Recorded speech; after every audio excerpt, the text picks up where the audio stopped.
आम आदमी पार्टी ने दिया कुलदीप बिश्नोई को खुला चैलेंज।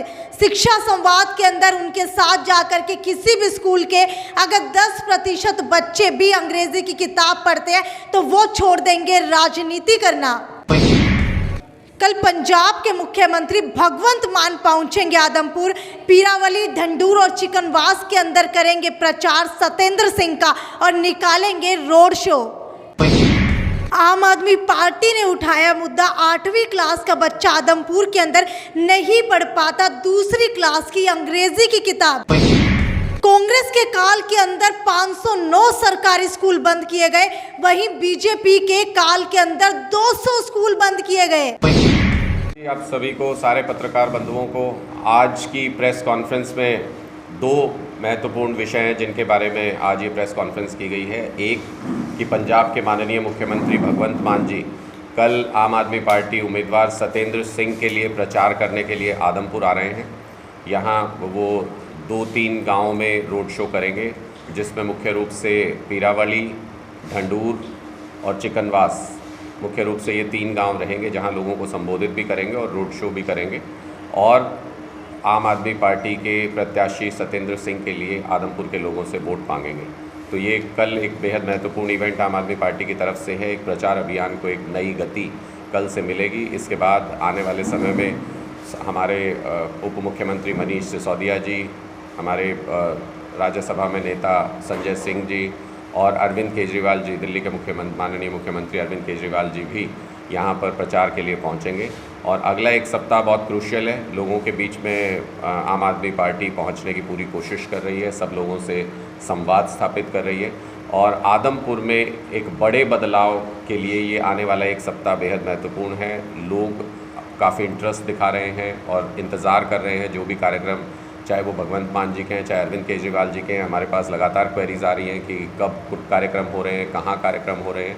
तो आज ये सूचना हम सार्वजनिक कर रहे हैं कि कल भगवंत मान जी रोड शो करने के लिए और आम आदमी पार्टी उम्मीदवार सतेंद्र सिंह जी के लिए वोट मांगने के लिए आदमपुर आ रहे हैं। दूसरी महत्वपूर्ण सूचना, शिक्षा संवाद नाम से एक कार्यक्रम उमेश शर्मा जी और इनकी पूरी टीम पिछले 1 महीने से आदमपुर में चला रही थी, जिसमें हर गाँव में जा कर के इन्होंने वहाँ के सरकारी स्कूल में पढ़ने वाले बच्चों, उनके माता पिता से बात की, संवाद स्थापित किया और ये जानने की कोशिश की कि सरकारी स्कूलों में शिक्षा का क्या स्तर है। मैं उमेश जी से कहूँगा कि उसका क्या आउटकम आया, क्या आउटपुट आया है इस पूरे शिक्षा संवाद यात्रा का, वो आप लोगों के साथ साझा करें। इसमें कई बेहद महत्वपूर्ण बातें निकल करके आई हैं जो उमेश शर्मा जी आपसे साझा करेंगे। आप सभी को बहुत बहुत राम राम।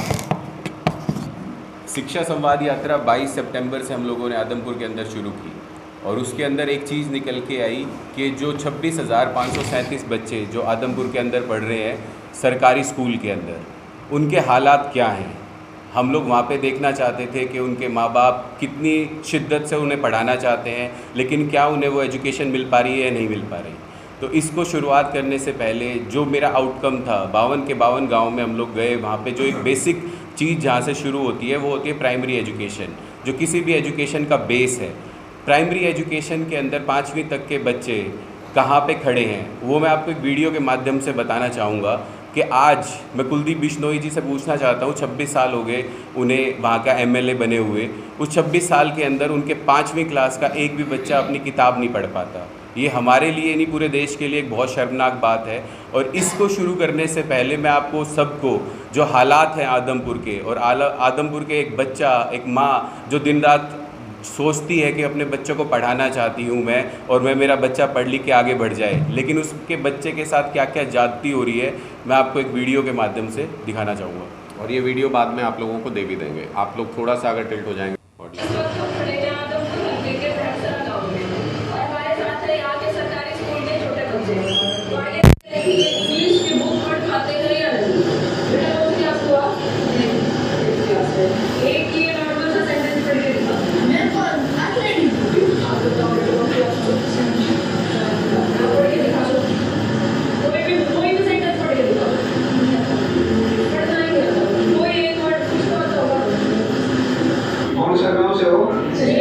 सलेमगढ़ सरकारी स्कूल में कौन कौन है अपने में से? आओ बताओ। हमारे सरकारी स्कूल से हो? अच्छा बेटा, आपका कौन सी क्लास है? पांचवी। अच्छा, ये पढ़ी हुई हो? ये हिंदी का ये पढ़ो, कोशिश करनी है आप, कोई नहीं कोशिश कर बेटा। ये गाँव वालों आगे ये इंग्लिश का पढ़, तुम्हारी नहीं पढ़ना जाएगा बेटा, तुम्हारी कौन सी क्लास है? आठवीं। ये पढ़ लो, ये इंग्लिश का पढ़ लो, आप ऊपर से पढ़ लो इंग्लिश ना, कोई बात नहीं। तुम्हारी कौन सी बेटा? अच्छा, ये पढ़ लो बेटा इंग्लिश की, इंग्लिश आओ पढ़ ली। कौन से गाँव से सब? सरकारी स्कूल में कौन कौन पढ़ रहे हैं आपके पाओ? तुम्हारी कौन सी क्लास है बेटा? पांचवी।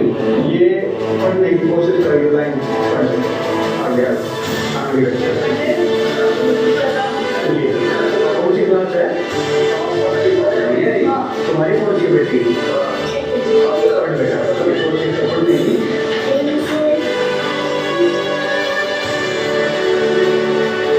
ये कौन सी क्लास की बुक है बेटा? ये चौथी क्लास की बुक है बिल्कुल। चौथी का, पांचवी का, छठी का बच्चा नहीं पढ़ पा रहा, दिक्कत है। जो आदमपुर में चुनाव हो रहा है तो आप लोग क्या करो कि मुद्दा शिक्षा का व्यवहार करनी चाहिए पार्टी को।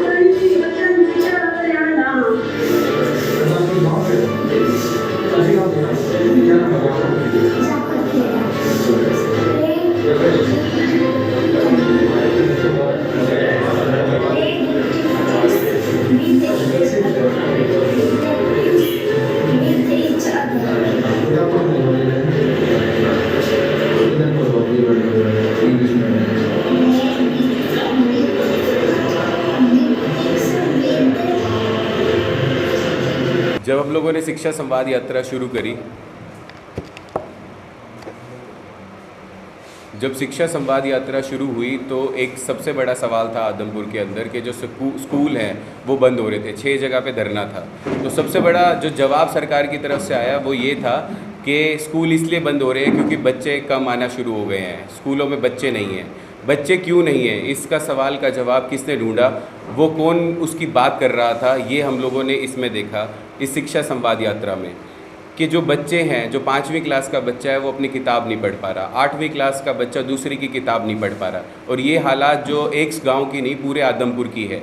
एक गांव में एक स्कूल है जहाँ पे एक गरीब आदमी अपने बच्चे को भेज रहा था, उसकी माँ इतना मेहनत करती है। अगर आप आज गांव में जाके देखो, बाड़ी के लिए जो बाड़ी चुगने के लिए जो औरतों को किस तरह से लेके जाया जाता है, एक ट्रैक्टर होता है उसमें जानवरों की तरह ठोक के लेके जाया जाता है। वो दिन रात मेहनत करती थी कि सिर्फ मेरे बच्चे कामयाब हो जाएं, पढ़ जाएं। लेकिन उस सरकारी स्कूल में उस बच्चे का हुआ क्या? आप गांव में जाइए, 8वीं फेल, 7वीं फेल, 9वीं फेल, स्कूल ड्रॉप आउट इतने ज़्यादा हो गए तो लोगों ने अपने बच्चों को उस बाड़े में से, मैं एक बहुत हार्श वर्ड यूज़ करना चाहता हूँ कि ये स्कूल ना रह के एक बाड़ा बन गया, बाड़ा जहाँ पे बच्चों को काटा जाता है। हर बच्चा इंतज़ार कर रहा था कि कब 7वीं में जाऊं, 8वीं में आऊं और मैं स्कूल ड्रॉप आउट हो जाऊं। 9th क्लास के अंदर बच्चे फेल होते जाते हैं, 60 से 70% बच्चा हरियाणा का 9th क्लास में फेल हो रहा था। यही वो कारण था जिसकी वजह से जो स्कूल है, स्कूल में बच्चे कम हो गए। दूसरी हालात जो मैंने गांव के अंदर देखी वो देखी छोटे ज़मींदार की। हरियाणा एक ऐसा प्रदेश है जहां पे स्मॉल फार्मर्स और मार्जिनल फार्मर्स, स्मॉल फार्मर्स यानी कि जो 2 एकड़ से कम हैं, 2 एकड़ से कम वाले किसान 87% हैं, उनके पास कोई ऑप्शन ही नहीं बचा। उस बाड़े में बच्चे को भेज नहीं सकते थे और प्राइवेट स्कूल की जो पीली बसें आती हैं उसमें बिठाने को मजबूर हो गए। तो हमने आदमपुर के अंदर इसका भी एक सर्वे करवाया जिसमें हमें पता चला कि 80 to 90% जो स्मॉल फार्मर्स है, छोटा किसान है, वो अपने बच्चे की फ़ीस टाइम पे नहीं दे पा रहा। जब हम लोग गांव में गए, मैं लाडवी में गया, मैं सदलपुर में गया, ढाणी मोहब्बतपुर में गया, मैं 38 गांव के अंदर गया, वहाँ पे हर गांव के अंदर जो माएँ हैं वो अपने बच्चे की डायरी लेके आई मेरे पास में। कहते देखो जी मास्टर जी, इसके अंदर देखो आपके है ना ये लिखा हुआ है कि कल फीस नहीं भरी तो बच्चे को भेज नहीं पाएंगे। गांव के अंदर ड्राइवर मिले स्कूलों के जो उन्होंने बताया कि 30,000, 40,000, 50,000 फीस हो चुकी है बच्चों की, लेकिन वहाँ पे हर रोज़ लड़ाई होती है। एक बाप के लिए कितनी शर्मिंदगी की बात होगी। आप ये सोचिए कि जब उसके बच्चे को डायरी में नोट चढ़ा के भेज दिया जाता है कि आपको ये फ़ीस भरो। दो तबका, एक मजदूर वर्ग और एक जो है आपका स्मॉल फार्मर, जो छोटा किसान है, छोटा ज़मींदार है, वो दोनों बर्बाद हो गए हमारी शिक्षा व्यवस्था के लिए। और ये शिक्षा व्यवस्था बर्बाद आज नहीं हुई, इसकी जड़ जो है 26 साल पहले से शुरू हो गई थी। इसके ऊपर कोई ध्यान ही नहीं दिया गया। अभी जो सवाल है हमारे कि ये शिक्षा व्यवस्था बर्बाद क्यों हुई, क्योंकि पहला सवाल कुलदीप बिश्नोई जी से है, क्योंकि उनके हलके की ये व्यवस्था बर्बाद हुई। तो पहला सवाल उनसे कि जब भी किसी गांव के अंदर या किसी विधानसभा के अंदर बाढ़ आती है तो उसके प्रतिनिधि का क्या जिम्मेदारी होती है कि जो उससे पीड़ित लोग हैं उनकी मदद की जाए। तो इन बच्चों के ऊपर एक बाढ़ नहीं, एक सुनामी आई कोरोना के बाद में। कोरोना के बाद पूरी दुनिया ने ये बोला कि हमारा एजुकेशन सिस्टम फेल हो चुका है और हमारे जो बच्चे हैं वो पिछड़ चुके हैं 2-2.5 साल के लिए।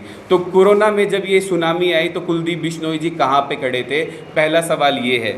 दूसरा सवाल ये है, मैं हर चीज़ की आपको एक कॉपी भी सेंड करूंगा जो अखबारों में ही छपी है कि 2 साल किताबें नहीं मिली कोरोना के बाद में। जब उनके हलके के 26,537 बच्चे सफ़र कर रहे थे कोरोना से, उनके पास किताबें नहीं थी, तो कुलदीप बिश्नोई जी कहाँ पे थे? वो एक बात तो बोलते हैं कि भव्य बिश्नोई जी बाहर पढ़ रहे थे, आदमपुर के लिए गर्व की बात होनी चाहिए, लेकिन उनके हलके के 26,537 बच्चे पहले कोरोना से बर्बाद हुए और उसके बाद में उनके पास किताबें नहीं थी। उसका जवाब कौन है? तब वो कहाँ खड़े थे? 134 से, आप सभी लोग जानते हैं 134 से का पेपर हुआ और उस पेपर के बाद में सरकारी स्कूलों के, जो प्राइवेट स्कूल ने मना कर दिया कि हमारे 700 करोड़ निधि हम लोग, पेपर देने के बाद में भी एडमिशन नहीं हुआ बच्चों का। वो 40,000 बच्चे जिनमें उनके हलके के भी बच्चे थे, जब वो स्कूलों के दर दर खा रहे थे तब कुलदीप बिश्नोई जी कहाँ पे थे? और आदमपुर के अंदर आज बच्चा 5वीं का बच्चा अपनी किताब नहीं पढ़ पा रहा, ठीक है, और उसकी माँ जो है वो इतनी दयनीय स्थिति में है, जो छोटा फार्मर है मजबूरी में प्राइवेट स्कूल में बच्चे को भेज रहा है। जब वो लोग बर्बाद हो रहे थे तब कुलदीप जी कहाँ थे? सरकारी स्कूल में देखिए जी, जो 7वीं 8वीं 9वीं, आप गांव से शुरू कर देता हूं मैं, यहीं से अपने पास से, डंडूर, पीरावाड़ी, जीडी, इसके बाद में चंदन नगर, संजय नगर, यहाँ पे आप जाके देखोगे गांव में नशा इतना ज़्यादा पसरा हुआ है और नशे की जो जड़ शुरू होती है वो अशिक्षा से शुरू होती है। यहाँ पे लोग है ना स्मैक, चरस इतना ज़्यादा ले रहे हैं और उसमें 99% गाँव के अंदर जाने, मैंने मौजूद लोगों से बात करी तो उन्होंने एक ही बात बोली मुझको कि जो बच्चा पढ़ाई छोड़ गया है उसके 100% चांसेस है नशे में। जब पूरा जो प्रदेश है, जो पूरा हल्का उनका नशे के उसमें जा रहा था, तब कुलदीप बिश्नोई जी कहाँ थे? 9वीं क्लास के हज़ारों बच्चे फेल हो रहे थे, तब कुलदीप बिश्नोई जी कहाँ पे थे? जब सरकारी स्कूल के जब स्कूल बंद हुए, बहुत सारे 200 स्कूल बंद हुए जैसे आपने इसमें भी देखा, और स्कूलों में मेरे को दुर्जनपुर गांव के अंदर गया तो उन्होंने, एक महिला ने बोला कि हमारा स्कूल बंद हो गया और मेरी बेटी का उस वजह से स्कूल छूट गया। जो बेटी पढ़ाओ बेटी बढ़ाओ की बात करती है सरकार, जब बेटियां स्कूल नहीं जा पा रही थी तब कुलदीप जी ने उनकी हक की आवाज़ कब उठाई? और एक गरीब के बच्चे का जब पढ़ने का सपना टूटता है, एक गरीब आदमी जो चाहता है मेरा बच्चा पढ़े, जब उनके सपने टूट रहे थे पिछले 26 साल में, तब कुलदीप बिश्नोई जी कहाँ पे थे?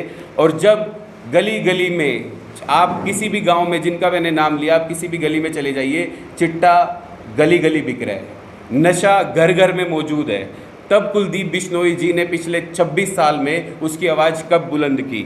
और 9वीं में फ़ेल होके, 8वीं में फ़ेल होके, जब एक युवा रोजगार के लायक ही नहीं रहा, 9वीं के बच्चे को, जिसको इंग्लिश में अपना नाम नहीं लिखना आता, क्या वो बच्चा नौकरी के लायक बन सकता है? यही सबसे बड़ा कारण है जिसकी वजह से हिंदुस्तान के अंदर जो नंबर 1 पे जो हरियाणा स्टेट आता है बेरोज़गारी में, तब ये चीज़ें हो रही थी, तब कुलदीप बिश्नोई जी कहाँ थे? तो ये जो 10 सवाल हम लोगों ने कुलदीप बिश्नोई जी से पूछे हैं, मैं उनको चैलेंज करना चाहता हूं, अपने हलके के किसी भी गांव के सरकारी स्कूल के किसी भी स्कूल में वो मेरे साथ चले। अगर 5वीं के बच्चे 10% बच्चे, क्या 5% बच्चे भी अगर अपनी किताब पढ़ पाएँ तो जो वो कह रहे हैं वो ठीक होगा।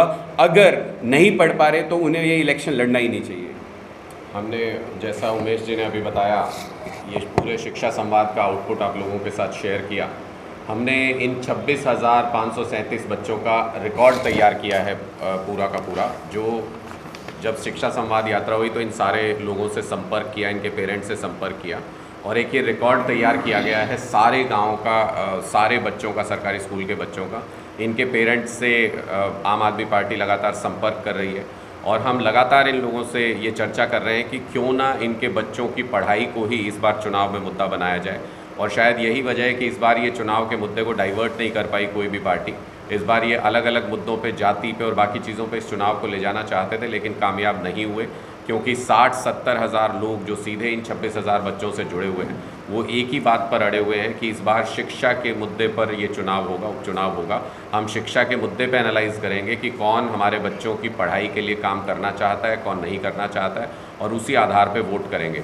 तो मुझे लगता है कि अगर कुलदीप बिश्नोई जी इस चुनाव में टिकना चाहते हैं, रहना चाहते हैं, अगले एक सप्ताह में वो ऐसी स्थिति में नहीं पहुंचना चाहते कि उनकी ज़मानत ज़ब्त होने की नौबत आ जाए भव्य बिश्नोई की, तो उनको हमारे साथ गांव में चलना होगा, सरकारी स्कूल के बच्चों के साथ संवाद करना होगा और उनको देखना होगा कि आज के दिन में आदमपुर के सरकारी स्कूल के बच्चे कहाँ हैं, आज के दिन में आदमपुर के गरीबों के बच्चे किस स्थिति में हैं, कहाँ टिके हुए हैं, और उनकी मदद के लिए वो भी क्या कर सकते हैं और हम भी क्या कर सकते हैं। ये संवाद जब तक स्थापित नहीं होगा, ये चुनौती जब तक कुलदीप बिश्नोई जी स्वीकार नहीं करते, तो ये सारे के सारे सरकारी स्कूल में जो बच्चे पढ़ते हैं उनके पेरेंट्स उनको अपनी रीच से बाहर मानते हैं। उन पेरेंट्स का ये मानना है कि वो हमारे साथ ना जुड़े हुए हैं, ना हमारे मुद्दों से जुड़े हुए हैं, ना हमारे बच्चों के भविष्य के बारे में सोचते हैं। तो अब ये कुलदीप बिश्नोई जी को सोचना है कि वो अगर इस चुनाव में टिके रहना चाहते हैं तो उनको इस शिक्षा संवाद का हिस्सा बनना होगा और गाँव के लोगों के साथ संवाद स्थापित करना होगा कि आखिर क्यों उनके बच्चों की पढ़ाई की स्थिति हुई और भविष्य में इसको वो कैसे सुधार सकते हैं।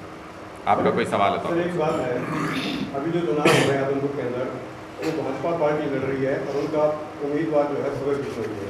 आपने अपने पूरे प्रकरण के अंदर कभी भव्य बिश्नोई का नाम नहीं लिया, उसकी संविधान की अच्छाइयाँ बुराइयाँ नहीं गिनाई।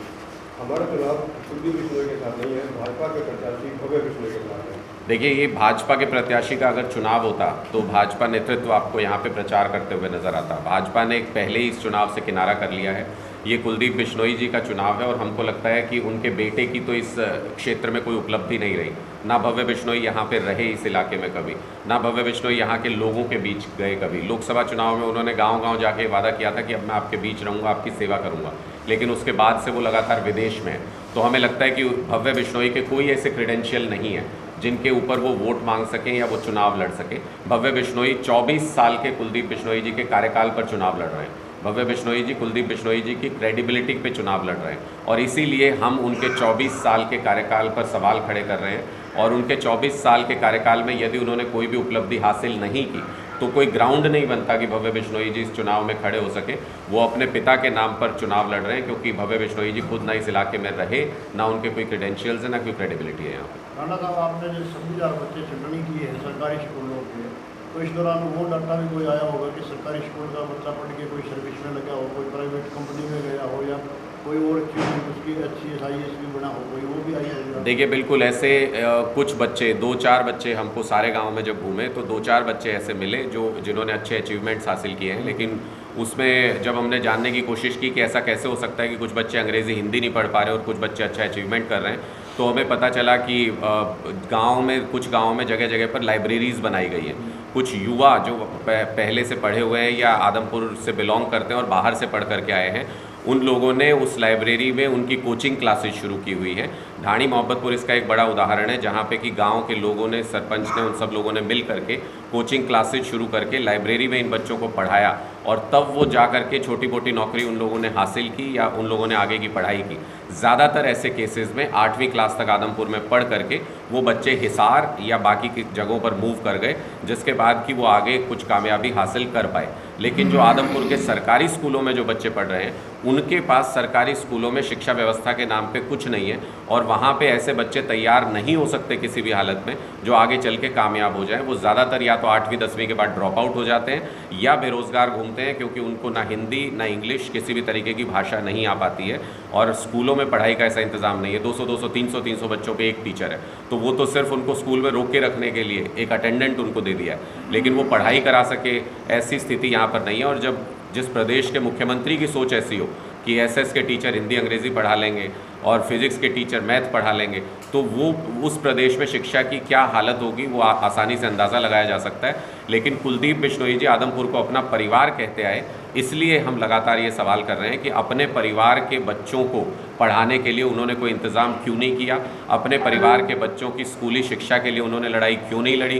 क्योंकि अपने बच्चे की स्कूली शिक्षा के लिए तो वो सुप्रीम कोर्ट चले गए थे पासपोर्ट रिलीज़ कराने के लिए कि अब मेरे बेटे को विदेश में पढ़ने जाना है तो इनको स्पेशल ट्रीट किया जाए, हम अपने पासपोर्ट जमा कर देते हैं लेकिन हमारे बेटे को विदेश जाने दिया जाए जिसके बाद वो विदेश जा सके। लेकिन आदमपुर के बच्चों के लिए उन्होंने थोड़ी भी जहमत नहीं उठाई, उनके लिए थोड़ी भी मेहनत नहीं की। अगर चाहते तो वो भारतीय जनता पार्टी की सरकार में जिनके वो यहाँ पर उम्मीदवार हैं उसमें बार्गेन कर सकते थे कि मेरे आदमपुर के 6 के 6 स्कूल खोले जाएं, लेकिन सिर्फ एक स्कूल ढाणी मोहब्बतपुर का, वो भी तब जब गांव वाले लोग अड़ गए, गांव वाले लोग बिल्कुल वहाँ धरने से उठे नहीं, लगातार दबाव बनाते रहे और उन्होंने कहा कि वोटिंग का बॉयकॉट कर देंगे।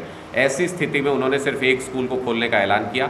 हमें लगता है कि गांव अगर जो 6 स्कूल हैं अगर वो चुनाव से पहले नहीं खुले तो उसके बाद कोई चांस नहीं है कि वो स्कूल किसी भी तरीके से दोबारा खुल पाए या टीचर्स की जो कमी है वो पूरी हो पाए।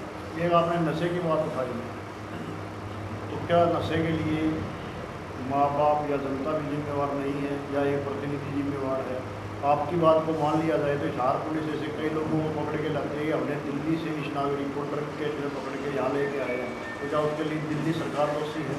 स्वागत है। अगर आप देश के किसी भी कोने में किसी भी गली कूचे में अगर नशे का कारोबार करने वाला कोई भी व्यक्ति है उसका गिरेबान पकड़ के उसको हवालात के अंदर डालना चाहिए। आम आदमी पार्टी का बहुत स्पष्ट मत है। जिस तरीके से गुजरात में जिस तरीके से पोर्ट पे ड्रग्स पकड़े जाते हैं बड़े स्तर पर और उसके बारे में कहीं कोई चर्चा नहीं होती है, सरकार उसके बारे में चिंतित नज़र नहीं आती है, तो वो चिंता का विषय है देश के लिए। इसी तरीके से अगर हम आदमपुर में बात कर रहे हैं कि यहाँ नशा फैल रहा है लगातार, तो सबसे पहला कर्तव्य वहाँ के जनप्रतिनिधि का है कि वो अलर्ट हो जाएं, वो सरकार में दबाव बनाएं इस चीज़ को लेके, हिसार पुलिस पर या हिसार प्रशासन पर इस बात को लेके दबाव बनाएं कि आदमपुर के गाँव में किसी भी हालत में नशा ना पहुँच पाए। ये इंतज़ाम करना जनप्रतिनिधि का काम है। अगर वो लोगों के हकों की रक्षा नहीं कर सकते तो उनको जनप्रतिनिधि रहने का कोई अधिकार नहीं है। अगर ये सारी जिम्मेदारी कि अपने बच्चों को पढ़ाना भी है और पूरे इलाके में काम भी कराना है, नशा भी नहीं फैलने देना है, कानून व्यवस्था भी बना के रखनी है, ये अगर सारी जिम्मेदारी माता पिता या यहाँ के लोगों की है तो फिर जनप्रतिनिधि की क्या आवश्यकता है? कुलदीप जी हर बार वोट मांगने किस बात के लिए आते हैं? जवाब ऐसे देते हैं, SYL पर स्टैंड अभी भी स्पष्ट नहीं है और भाजपा और कांग्रेस दोनों पार्टियां लगातार ये कह रही है कि अपना स्टैंड स्पष्ट करे, पानी देना है या नहीं देना। देखिए, हम इस सवाल से ना कभी बची आम आदमी पार्टी और हम बहुत स्पष्ट इसका जवाब देते हैं और हर बार देते हैं। ये कांग्रेस और बीजेपी के पास कोई मुद्दा नहीं है, इसलिए वो बार बार इन मुद्दों पर सवाल खड़े करने की कोशिश करते हैं।